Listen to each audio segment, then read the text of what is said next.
Řeknu ti 3 baterky a už klepu teda. Já už jsem zajít taky. Já už říkám, kuda, už ti musím jít dolů, protože už se mi takhle klepaly pazoury.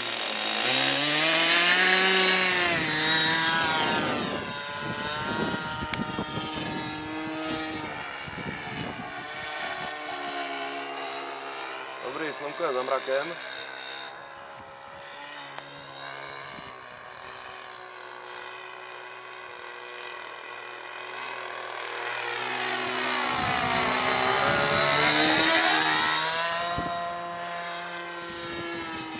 Já takhle tě na vrchu teda fučí fest.